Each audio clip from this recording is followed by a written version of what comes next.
శ్రీకాళహస్తి నుంచి వేడం వెళ్లే మార్గంలో వెలిసిన శ్రీ ముఖేశ్వర స్వామివారి దేవస్థానంలో కార్తీక మాసం 3వ రోజు సందర్భంగా భక్తులు అధిక సంఖ్యలో తరలివచ్చారు. భక్తులు ఉదయం నుంచే కార్తీక దీపాలు వెలిగించి మొక్కులు చెల్లించుకున్నారు. కార్తీక మాసంలో స్వామివారికి ప్రతిరోజు దీపాలు వెలిగించి మొక్కులు చెల్లించుకుంటున్నామని, స్వామివారు చాలా మహిమగల దేవుడని భక్తులు మల్లీశ్వర మాధవి తెలిపారు. కాకినాడ జిల్లా అన్నవరం శ్రీ సత్యనారాయణ స్వామివారి దేవస్థానంలో కార్తీక మాసం పర్వదినాన్ని పురస్కరించుకుని భక్తులు పోటెత్తారు. కార్తీక మాసం కావడంతో స్వామివారు ప్రత్యేక అలంకారంలో భక్తులకు దర్శనమిస్తున్నారు. తెల్లవారుజామున 1 గంట నుండే వ్రతాలు, సర్వ దర్శనాలు ప్రారంభమయ్యాయి. భక్తులతో ఆలయం కిక్కిరిసిపోయింది. భక్తుల సౌకర్యార్థం ప్రత్యేక క్యూ లైన్లు ఏర్పాటు చేశారు ఆలయ అధికారులు. స్వామి దర్శనం తర్వాత రావి చెట్టు వద్ద మహిళా భక్తులు దీపారాధనలు చేశారు. నంద్యాల జిల్లా నందికొట్కూరులోని శ్రీ చౌడేశ్వరి దేవాలయం కమిటీకి నూతన కార్యవర్గం ఎన్నికైంది. ఈ ఎన్నికల్లో గౌరవాధ్యక్షులుగా బలపాటి సత్యనారాయణ, అధ్యక్షుడిగా వీరనాల లక్ష్మీప్రసాద్ ఏకగ్రీవంగా ఎంపికయ్యారు. ఉపాధ్యక్షులుగా కొప్పుల రమణ, దేశెట్టి శ్రీనివాసులు, ప్రధాన కార్యదర్శిగా చట్ట మురళి, జాయింట్ సెక్రటరీగా శ్రీరాములు ఎన్నికయ్యారు. నూతన అధ్యక్షుడు ప్రసాద్ మాట్లాడుతూ ఆలయ అభివృద్ధి కోసం అందరం కలిసి కట్టుగా కృషి చేస్తామని, తమ వంతు సహాయ సహకారాలు అందిస్తామని తెలిపారు. సిద్దిపేట జిల్లా చేరియాల మార్గంలో గల లేనగర్ గ్రామంలో సమీపంలో ఘోర రోడ్డు ప్రమాదం సంభవించింది. లారీ బైక్ ఢీకొన్న ఈ దుర్ఘటనలో ఒకరు అక్కడికక్కడే మృతి చెందగా ఇద్దరికి తీవ్ర గాయాలయ్యాయి. మృతురాలిని సిద్దిపేటకు చెందిన ఫోటోగ్రాఫర్ నర్సింహులు భార్య సునీతగా గుర్తించారు. గాయపడిన వారిని వెంటనే ప్రభుత్వ ఆసుపత్రికి తరలించారు. లారీ వేగమే ప్రమాదానికి కారణమని స్థానికులు చెబుతున్నారు. సమాచారం అందుకున్న పోలీసులు సంఘటనా స్థలానికి చేరుకుని కేసు నమోదు చేసి దర్యాప్తు ప్రారంభించారు. యాదాద్రి భువనగిరి జిల్లా పతంగి గ్రామంలో అర్ధరాత్రి ట్రాక్టర్ల బ్యాటరీల చోరీ కలకలం సృష్టించింది.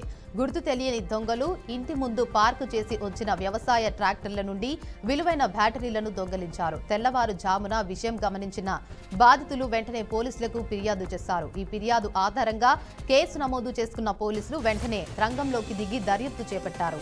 ఇటీవల కాలంలో ఇలాంటి చోరీ ఘటనలు పెరుగుతున్నాయని, రైతులు అప్రమత్తంగా ఉండాలని పోలీసులు సూచిస్తున్నారు. నిర్మల్ జిల్లా బైన్సా పట్టణంలోని దోబీ గల్లీకి చెందిన ప్రణీత అనే ఇంటర్ సెకండ్ ఇయర్ చదువుతున్న యువతి విష జ్వరంతో మృతి చెందింది. ఇటీవల ఆమెకు తీవ్ర జ్వరం రావడంతో బైన్సాలోని ఒక ప్రైవేట్ ఆసుపత్రిలో చికిత్స అందించారు. అయినప్పటికీ జ్వరం తగ్గక పరిస్థితి విషమించడంతో మెరుగైన చికిత్స కోసం నిజామాబాద్లోని ప్రైవేట్ ఆసుపత్రికి తరలించారు. అక్కడ చికిత్స పొందుతూ ప్రణీత కన్నుమూసింది. దీంతో కుటుంబ సభ్యులు శోక సంద్రంలో మునిగిపోయారు.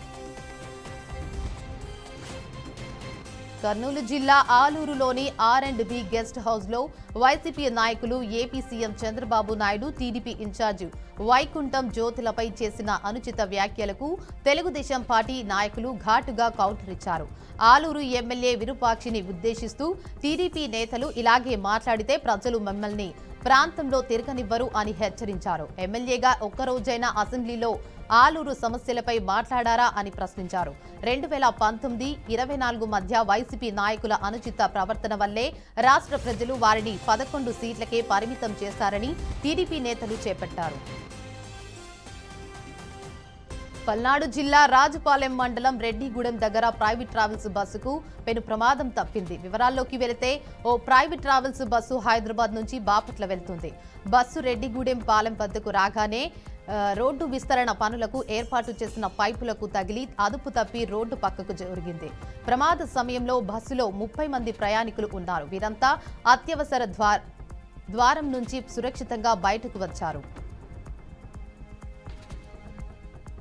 ప్రముఖ కవి, రచయిత, తెలంగాణ రాష్ట్ర గీతం జయ జయ హే తెలంగాణ రచయిత అందశ్రీ హైదరాబాద్ లో తీవ్ర అస్వస్థతతో మృతి చెందారు. నివాసంలో అస్వస్థతకు గురైన ఆయన్ను కుటుంబ సభ్యులు గాంధీ ఆసుపత్రికి తరలించగా అప్పటికే మరణించినట్లు వైద్యులు ధృవీకరించారు. 1961 జూలై 18న సిద్దిపేట జిల్లా రేభర్తిలో జన్మించిన అందశ్రీ పాఠశాల విద్య లేకుండానే గొర్రెల కాపరిగా జీవితాన్ని మొదలుపెట్టి కవిగా ఎదిగారు. తెలంగాణ ఉద్యమంలో మాయమైపోతున్నాడమ్మ గీతంతో గుర్తింపు పొందిన ఆయన ఇటీవల ప్రభుత్వం ప్రకటించిన రాష్ట్ర గీత రచయితగా చిరస్మరణీయులు. ఆయన భౌతిక కాయాన్ని అభిమానులు సందర్శనార్థం లాలాపేటలోని జీహెచ్ఎంసీ ఇండోర్ స్టేడియానికి తరలించారు.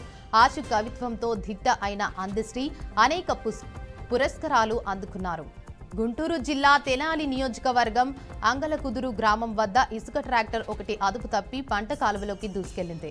సుమారు 9 గంటల సమయంలో తెనాలి నుంచి అంగలకుదురు వైపు వెళ్తున్న ఈ ట్రాక్టర్ బ్రహ్మంగారి గుడి సమీపంలో రోడ్డుపై ఉన్న భారీ గుంతలో పడటంతో ఒక్కసారిగా అదుపు తప్పి పక్కనే ఉన్న కాలువలోకి ఒరిగింది. దీంతో రోడ్డుపై ఇసుక చెల్లాచెదురుగా పడిపోయింది. అయితే ఈ ప్రమాదంలో ఎవరికీ గాయాలు కాకపోవడంతో అంతా ఊపిరి పీల్చుకున్నారు. నంద్యాల జిల్లాలోని ప్రముఖ శైవ క్షేత్రం మహానందిలో కార్తీక మాసం సందర్భంగా భక్తులు పోటెత్తారు. 2 తెలుగు రాష్ట్రాల భక్తులు తెల్లవారుజాము నుంచే కోనేరులలో పుణ్య స్నానాలు ఆచరించి భక్తి శ్రద్ధలతో కార్తీక దీపాలు వెలిగించారు. శ్రీ కామేశ్వరి సహిత మహానందీశ్వర స్వామి అమ్మవార్లను దర్శించుకుని మొక్కులు తీర్చుకున్నారు.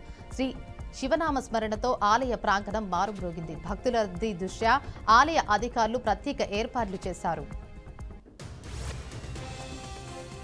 కడప జిల్లా మైదుకూరులోని లింగల దిన్నె వద్ద నిర్మిస్తున్న గ్రీన్ఫీల్డ్ ఎక్స్ప్రెస్ హైవే వల్ల తమ మిగిలిన పొలాలకు దారి లేకుండా పోతుందని రైతులు నిరసన వ్యక్తం చేశారు. ప్రజావసరాల కోసం భూమిని ఇచ్చిన తమకు వ్యవసాయ ఉత్పత్తుల రవాణాకు వీలు లేకుండా నిర్మాణాలు చేపట్టి కడుపులు కొడుతున్నారని రైతులు ఆవేదన చెందారు. నిరసన తెలిపిన వారిని అరెస్టు చేస్తామని గుత్తేదారు బెదిరించడంపై మండిపడ్డారు. మోంతా తుఫాన్ ప్రభావిత ప్రాంతాల్లో నష్టాన్ని అంచనా వేయడానికి కేంద్ర బృందం విజయవాడ విమానాశ్రయం చేరుకుంది. కేంద్ర హోంశాఖ జాయింట్ సెక్రటరీ నేతృత్వంలోని 7 ఉన్నతాధికారుల బృందం నేడు రేపు ఆంధ్రప్రదేశ్లో పర్యటించనుంది. ఈ బృందం ప్రకాశం, బాపట్ల, కృష్ణా, ఏలూరు, తూర్పు గోదావరి, కోనసీమ జిల్లాలో పర్యటించి తుఫాన్ కారణంగా జరిగిన నష్టాన్ని క్షేత్రస్థాయిలో పరిశీలించనుంది. పశ్చిమ గోదావరి జిల్లా భీమవరం సుంకర వద్ద పద్దయ్య గారి వీధిలో తెల్లవారుజామున దారుణం జరిగింది. గునుపుడి శ్రీనివాస్ అనే వ్యక్తి తన తల్లి మహాలక్ష్మి, తమ్ముడు రవితేజలను ఇంటిలోనే అతి దారుణంగా హత్య చేశాడు. ఫైనాన్స్ వ్యాపారి అయిన రవితేజను తల్లిని హత్య చేసిన తర్వాత నిందితుడు శ్రీనివాస్ తానే పోలీసులకు సమాచారం అందించాడు. నిందితుడికి మతిస్థిమితం సరిగా లేదని ప్రాథమికంగా తెలుస్తుంది. పోలీసులు కేసు నమోదు చేసి దర్యాప్తు చేస్తున్నారు. పల్నాడు జిల్లా దాచపల్లి మండలం శ్రీనగర్ సమీపంలో తెల్లవారుజామున ఘోర రోడ్డు ప్రమాదం జరిగింది.